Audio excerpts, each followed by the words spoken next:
दोस्तों हाल ही में एक न्यूज़ आर्टिकल पब्लिश हुआ था जिसमें इसरो ने यह कंफर्म किया है कि वो एक बार फिर से तैयार है चंद्रयान मिशन के लिए। अब आप ये सोच रहे होंगे कि एक और चंद्रयान मिशन यानी कि यूपीएससी के एग्जाम में आपकी फजीहत और बढ़ने वाली है।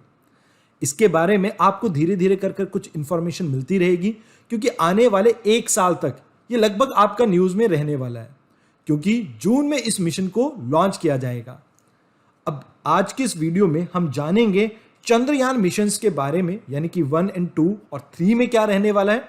साथ के साथ हम जानेंगे कि क्या वाकई भारत को इन मिशंस के ऊपर पैसा खर्चने की जरूरत है, जबकि उसकी 1/4 पॉपुलेशन ऐसी है जो बिलो पॉवर्टी लाइन आती है। मतलब ऑलमोस्ट 25% पॉपुलेशन हमारी ऐसी है जो एक टाइम का खाना अफोर्ड नहीं कर पाते। क्या वहां पर हमें इस चीज के ऊपर पैसा खर्चने की जरूरत है या नहीं? आइए इस वीडियो को शुरू करते हैं और सबसे पहले जानते हैं हमारे एक कोर्स के बारे में। देखिए, आप सभी को पता होगा कि फाउंडेशन एक इंपॉर्टेंट रोल प्ले करती है किसी भी बिल्डिंग के स्ट्रक्चर में। सेम इसी तरह से यूपीएससी की प्रिपरेशन में एनसीईआरटी फाउंडेशन का काम करती है, और हमारा बैच स्टार्ट हो रहा है एनसीईआरटी के लिए 7 नवंबर 2022 से, और ये लाइव क्लासेस रहेंगी शाम 6 बजे से 8 बजे तक। और इस कोर्स में अगर आप एनरोल करना चाहते हैं या कोई भी फर्दर इंफॉर्मेशन लेना चाहते हैं तो आप dpp.onlyis.in पे जाके लॉगिन कर सकते हैं। आइए अब जानते हैं चंद्रयान 1 मिशन के बारे में। सबसे इंपॉर्टेंट बात, इसे लॉन्च किया गया था 2008 में। दूसरी बात जो आपको याद रखनी है, इसको लॉन्च करने के बाद जो इंडिया के इंडिजिनस स्पेस सेंटर थे, या आप ये कह सकते हैं कि हमारे जो स्पेस प्रोग्राम थे, उनको एक मेजर बूस्ट मिला। ऐसा क्यों? क्योंकि यहां पर जो हमने टेक्नोलॉजी इस्तेमाल की थी वो इंडिजिनस थी, मतलब खुद से डेवलप की थी। तो जहां हम एक तरह से ये कह सकते हैं कि वर्ल्ड लेवल पे हमने ये शोकेश कर दिया था कि हमारे पास ऐसी पर्याप्त टेक्नोलॉजी है जिससे हम स्पेस सेक्टर में भी अपनी रिसर्च को कंडक्ट कर सकते हैं। और ऐसा करने वाले हम चुनिंदा देशों की श्रेणी में आ गए थे, तो जिससे हमारी इंटरनेशनल इमेज को भी एक बूस्ट मिला। अब कैसे इसे इंसर्ट किया गया था, इसे समझिए। देखिए, हमने यूज किया था यहाँ पर PSLV व्हीकल को, यानी पोलर सैटेलाइट लॉन्च व्हीकल। अब इससे हमने अपनी जो चंद्रयान है इसे प्लेस किया पहले जियो ट्रांसफर ऑर्बिट में। अब इसको हमने ट्रांसफर किया ETO यानी अर्थ टू ऑर्बिट में। इसे ट्रांसफर करने के लिए हमने सेम फिनोमेना का इस्तेमाल किया जो आपको मिशन मंगल में भी दिखाया गया था कि भैया पूरी बनाने के लिए वो तेल होता है ना, वो तेल गर्म है तो उसमें अगर आप आटा डालेंगे तो वो अपने आप फूल जाएगा। तो वही चीज हमने यहां पर करी थी, और इसको पुश करके हमने धीरे धीरे लूनर ऑर्बिट में भेज दिया। इसके बाद इसने कई सालों तक हमारे को यहां से डाटा दिया, और जिससे कुछ इंपॉर्टेंट चीजें निकल के आई। पहली चीज तो आपको ये याद रखने की, पहले ये माना जाता था कि चांद पर पानी नहीं मिलता, बट इस चीज को नकारते हुए हमें पहली बार ऐसे एविडेंसेस मिले जहां पर हमने चांद पर पानी होने की संभावना को जताया। दूसरी चीज, कई जगह हम देखते हैं कि लूनर केव्स देखने को मिली। अब ये जो केव्स हैं ये बनी कैसे हैं? यहां पर आपको देखने को मिलता है कि वॉल्केनिक एक्टिविटीज पहले हुआ करती थी, जिनके कारण आज की डेट में वहां पर केव्स बनी हुई हैं। तो ये एविडेंसेस इस आपके मिशन ने कलेक्ट किए। देन थर्ड इंपॉर्टेंट थिंग कि चांद पर टेक्टोनिक एक्टिविटीज होती हैं, इस चीज का भी हमें पता लगा। जैसे आपने सुना होगा ना कि plate tectonic theory in geography, तो वैसे ही कुछ प्लेट टेक्टोनिक मूवमेंट्स हमें यहां पर भी देखने को मिल रही है। इसके अलावा हमने यहां पर फोकस किया कि कौन कौन से फॉल्ट और फ्रैक्चर्स यहां पर देखने को मिलते हैं, जिनकी वजह से पहले भी यानी पास्ट में भी चांद के इंटीरियर में टेक्टोनिक एक्टिविटीज होती रही हैं। अब इससे बेनिफिट क्या है?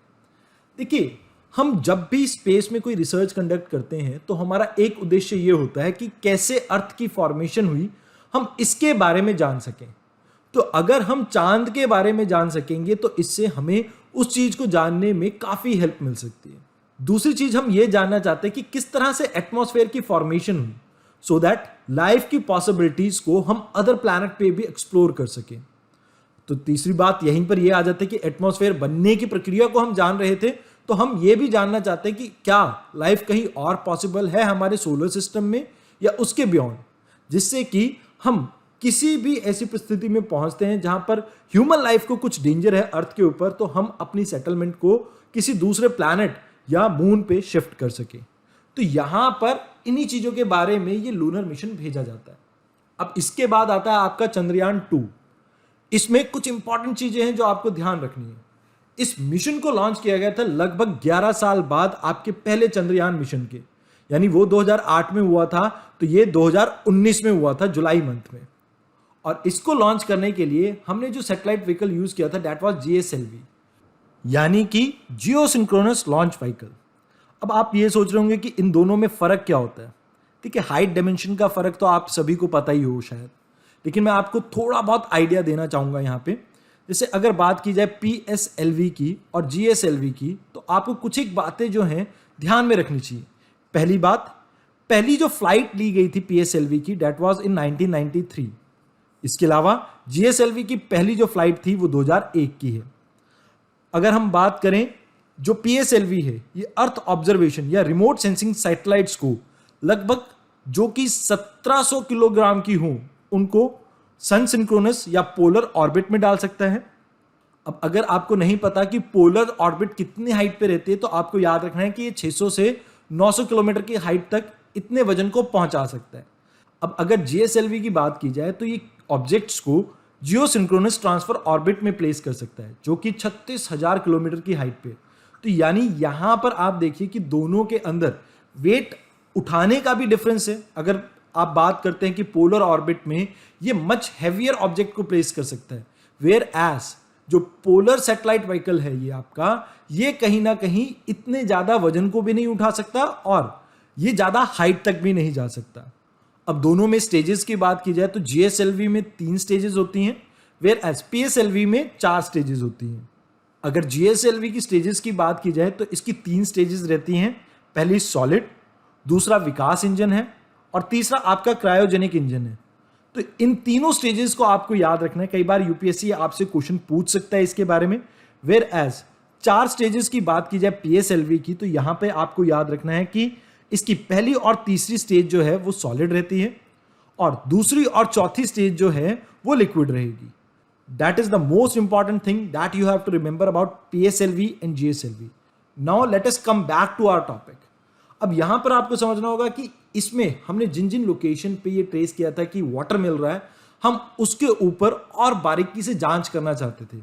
मतलब एक तरह से हमारा यहां पे मिशन ये था कि हम कैसे हम एक बेटर 3D मैप क्रिएट कर सके मून का, इसके ऊपर हमारा फोकस था। अब यहां हमें यह समझना होगा कि एक फर्स्ट और सेकंड मिशन में क्या डिफरेंस था। तो पहले मिशन में सिर्फ ऑर्बिटर था, बट यहां पर ऑर्बिटर के साथ साथ लैंडर और रोवर भी है। दूसरी चीज, यहां पर हमारे पास 11 पेलोड थे, कुछ इंडिजिनस थे और कुछ हमने यूरोप जैसी कंट्रीज और USA से भी लिए थे। यहां पर हमने डिस्कवरी की थी सरफेस वाटर की और हमने केमिकल टोपोग्राफी को क्रिएट किया था मून की। अब ये तो था चंद्रयान 1 के बारे में। अब 2 में ऐसा क्या है, यहां पर इन टोटल 14 पेलोड हैं, जो 8 हैं वो ऑर्बिटर में हैं, 4 लैंडर में हैं और 2 रोवर में। अब आप सभी को पता होगा लैंडर ढंग से लैंड नहीं कर पाया तो रोवर हमारा चला ही नहीं। और यहां पर हम अपने चांद की एक्सप्लोरेशन को फर्दर इन्हांस करना चाहते हैं, सो दैट अगर वहां पर कुछ रिसोर्सेज वगैरह मिले तो हम उनको यूज भी कर सकें। तो हमारा वो भी यहां पर उद्देश्य रहेगा। अब लैंडर का नाम अगर हम बात करें तो वो है विक्रम।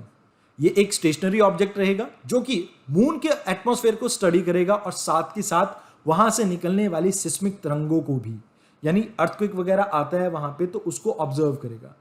नेक्स्ट इज रोवर, जिसे हम प्रज्ञान के नाम से जानते हैं। ये 6 व्हील व्हीकल है जो कि सोलर पावर्ड रहेगा और ये रोवर लैंडर में से निकलकर और बेहतरीन तरीके से ऑब्जर्वेशन करेगा मून के सरफेस की, मतलब वहां से सैंपल वगैरह कलेक्ट करने का काम भी ये कर सकता है। And last one is orbiter.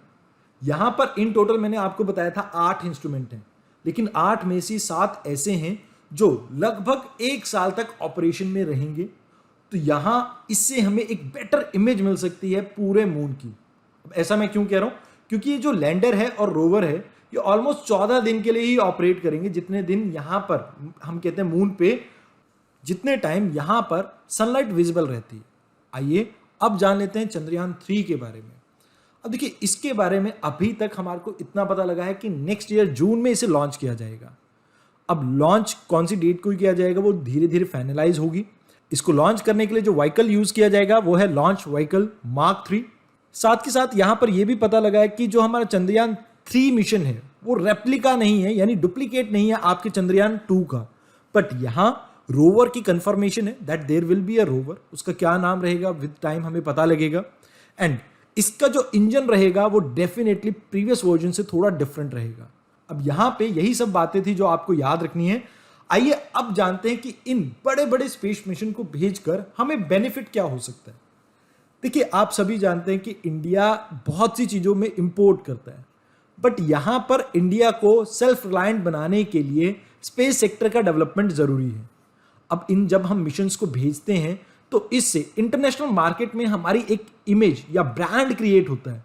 अब इसकी वजह से आप ये देखते हैं कि एक्चुअल में फॉरेनर्स आपके पास आकर आपके थ्रू अपनी सैटेलाइट्स को लॉन्च करवाते हैं, जिससे बहुत सा पैसा आता है और ये money we can utilise for improving the living standard of our country.